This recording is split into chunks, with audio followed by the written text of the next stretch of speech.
ವಿವಿಧ ಬೆಳೆಗೆ ಬೆಂಬಲ ಬೆಲೆ ಸಿಗದೆ ಬೇಸತ್ತಿರುವ ರೈತರು ಉತ್ತರ ಕರ್ನಾಟಕವನ್ನ ಪ್ರತ್ಯೇಕ ರಾಜ್ಯವನ್ನಾಗಿ ಮಾಡಲು ರಾಜ್ಯ ರೈತ ಸಂಘದಿಂದ ಶಾಸಕರ ಕಚೇರಿಗೆ ಮನವಿ. ಕೊಪ್ಪಳ ಜಿಲ್ಲೆ ಸೇರಿದಂತೆ ಉತ್ತರ ಕರ್ನಾಟಕದ ಕಬ್ಬು ಬೆಳೆಗಾರರ ಹೋರಾಟ ತಣ್ಣಗಾದ ಬೆನ್ನಲ್ಲೇ ಮೆಕ್ಕೆಜೋಳ ಬೆಳೆಗಾರರ ಹೋರಾಟದ ಕಿಚ್ಚು ಹೆಚ್ಚಾಗ್ತಾ ಇದೆ. ಮೆಕ್ಕೆಜೋಳದ ಬೆಲೆ ಮಾತ್ರ ದಿನದಿಂದ ದಿನಕ್ಕೆ ಬೆಲೆ ಇಳಿಕೆಯಿಂದ ಈ ವರ್ಷ ರೈತರು ಬೇಸತ್ತು ಹೋಗಿದ್ದಾರೆ.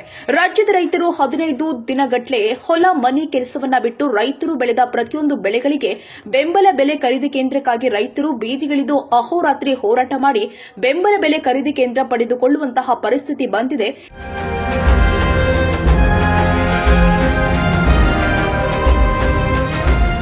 ಇದರಿಂದ ಬೇಸತ್ತಿರುವ ಈ ಭಾಗದ ರೈತರು ಈಗ ಉತ್ತರ ಕರ್ನಾಟಕವನ್ನ ಪ್ರತ್ಯೇಕ ರಾಜ್ಯವನ್ನಾಗಿ ಮಾಡಬೇಕು. ಡಿಸೆಂಬರ್ 8ರಂದು ಬೆಳಗಾವಿ ಚಳಿಗಾಲದ ಅಧಿವೇಶನದಲ್ಲಿ ರಾಜ್ಯದಾದ್ಯಂತ ರೈತರಿಗೆ ಬಡ್ಡಿ ಸಮೇತವಾಗಿ 2 ಲಕ್ಷದವರೆಗೆ ರೈತರ ಸಾಲ ಮನ್ನಾ ಮಾಡಬೇಕು. ಜೊತೆಗೆ ಜಿಲ್ಲೆಗೊಂದು ಮೆಕ್ಕೆಜೋಳ ಬೆಂಬಲ ಬೆಲೆ ಖರೀದಿ ಕೇಂದ್ರವನ್ನು ಆರಂಭಿಸುವಂತೆ ಒತ್ತಾಯಿಸಿದ ಕರ್ನಾಟಕ ರಾಜ್ಯ ರೈತ ಸಂಘದ ರಾಜ್ಯ ಉಪಾಧ್ಯಕ್ಷ ಅಂದಪ್ಪ ರುದ್ರಪ್ಪ ಕೋಳೂರ ಇವರ ನೇತೃತ್ವದಲ್ಲಿ ಸಿಎಂ ಆರ್ಥಿಕ ಸಲಹೆಗಾರ ಯಲಬುರ್ಗಾ ಕ್ಷೇತ್ರದ ಶಾಸಕ ಬಸವರಾಜ ರಾಯರೆಡ್ಡಿ ಅವರ ತಾಲೂಕು ಕಚೇರಿಗೆ ತೆರಳಿ ಅವರ ಆಪ್ತ ಕಾರ್ಯದರ್ಶಿಗಳು ಆಗಿರುವಂತಹ ಪದ್ಮನಾಭ ಅವರಿಗೆ ಈ ಮನವಿ ಪತ್ರವನ್ನ ಸಲ್ಲಿಸಲಾಗಿದೆ.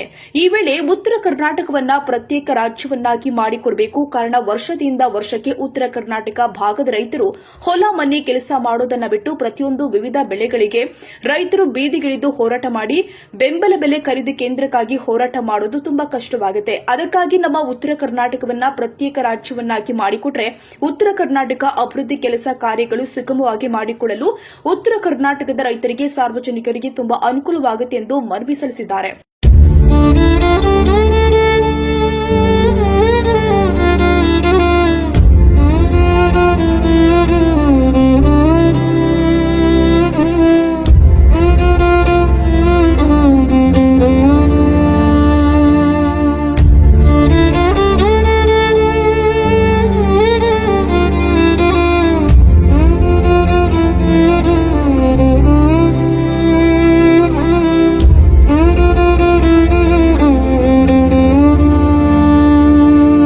ರಾಜ್ಯದಾದ್ಯಂತ ರೈತರು ಈಗಾಗಲೇ ಮೆಕ್ಕೆಜೋಳ ಬೆಂಬಲ ಬೆಲೆ ಹೆಚ್ಚಳಕ್ಕಾಗಿ ಪ್ರತಿಭಟನೆ ಮಾಡಿದರೆ ಇನ್ನೂ ಕೆಲವು ಜಿಲ್ಲೆಯ ರೈತರು ಜಿಲ್ಲೆಗೊಂದು ಬೆಂಬಲ ಬೆಲೆ ಖರೀದಿ ಕೇಂದ್ರ ಪ್ರಾರಂಭಕ್ಕೆ ಪ್ರತಿಭಟನೆಯನ್ನ ಮಾಡ್ತಾ ಇದ್ದಾರೆ. ಇನ್ನು ಮುಂದೆ ಹಿಂಗಾರು ಬಿತ್ತನೆ, ತೊಗರಿ, ಈರುಳ್ಳಿ, ರಾಗಿ, ಕಡಲೆ ಸೇರಿ ರೈತರು ಬೆಳೆದ ಹಲವಾರು ಬೆಳೆಗಳಿಗೆ ಇನ್ನು ಮುಂದೆ ಬೆಂಬಲ ಬೆಲೆ ಖರೀದಿ ಕೇಂದ್ರ ಆರಂಭಿಸುವುದಕ್ಕೂ ಹೋರಾಟ ಮಾಡಿ ಬೆಂಬಲ ಬೆಲೆ ಖರೀದಿ ಕೇಂದ್ರ ಪಡೆದುಕೊಳ್ಳುವ ಪರಿಸ್ಥಿತಿ ಬರಬಾರದು ಅಂತ ಉತ್ತರ ಕರ್ನಾಟಕವನ್ನ ಪ್ರತ್ಯೇಕ ರಾಜ್ಯವನ್ನಾಗಿ ಮಾಡಬೇಕು ಅಂತ ರೈತ ಸಂಘದ ರಾಜ್ಯ ಉಪಾಧ್ಯಕ್ಷ ಅಂದಪ್ಪ ರುದ್ರಪ್ಪ ಕೋಳೂರ ಅವರು ಈಗಿನ ಪರಿಸ್ಥಿತಿ ಗಮನಿಸಿ ಸರ್ಕಾರಕ್ಕೆ ಮನವಿ ಸಲ್ಲಿಸಿದ್ರು.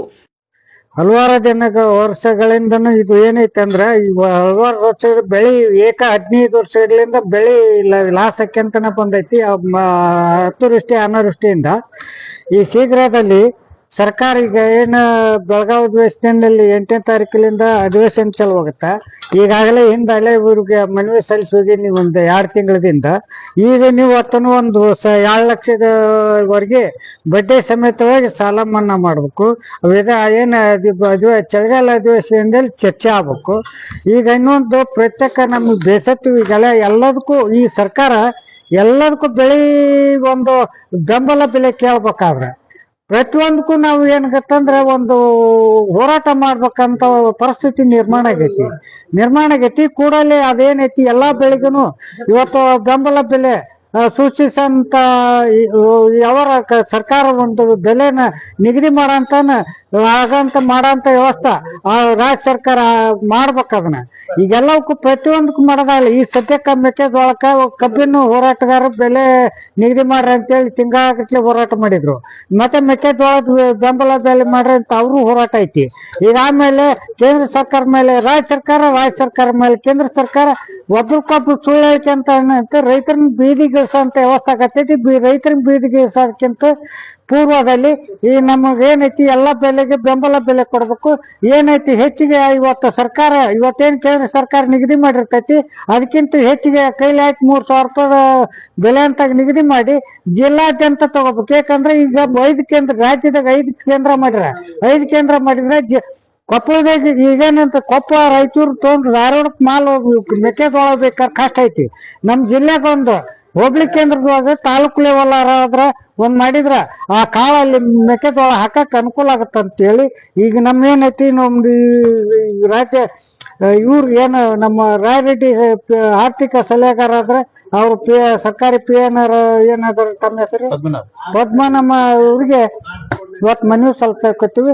ಯಾವಾಗ ಮನವಿನ ಸ್ವೀಕಾರ ಮಾಡ್ಬೇಕು, ಯಾಕಂತ ಅದ್ರಾಗ ನಾವು ರೈತರು ಬೇಸತ್ತ ಸಾಕಾಗೆ ಪ್ರತ್ಯೇಕ ರಾಜ್ಯ ಮಾಡ್ರಿ ನಮ್ಗೆ ಅನುಕೂಲ ಆಗತ್ತೆ ಅಂತೇಳಿ ಅದನ್ನ ಸತಿ ಇವತ್ತು ಲೆಟರ್ ಕೊಟ್ಟಿವಿ. ಪ್ರತ್ಯೇಕ ರಾಜ್ಯ ಆದ್ರ ಮುಂದ ಇವತ್ತು ನಮ್ಗೆ ಅನುಕೂಲತೆ ಆಗ್ಬೋದು ಅಂತ ಒಂದು ಅದನ್ನು ಸಹಿತ ಇವತ್ತು ನಾನು ನಿಮ್ಗೆ ಎರಡೂ ಸಹಿತ ಮನವಿನ ಇವತ್ತು ಇವರು ಬೆಳೆ ಇದ್ದು ಬಂತು ಎಲ್ಲ ಬಂತು ಇವ್ರಿಗೆ ಸಲ್ಸಾಕತ್ತೀವಿ. ಈ ಸಂದರ್ಭದಲ್ಲಿ ರೈತ ಸಂಘದ ಮುಖಂಡರು ಆದ ಅಣ್ಣಪ್ಪ ನೆರೆಗಲ್, ದೇವರಾಜ್ ಮಡಿವಾಳರ ಮತ್ತಿತರರು ಉಪಸ್ಥಿತರಿದ್ದರು. ಪಂಚಯ್ಯ ಹಿರೇಮಠ್.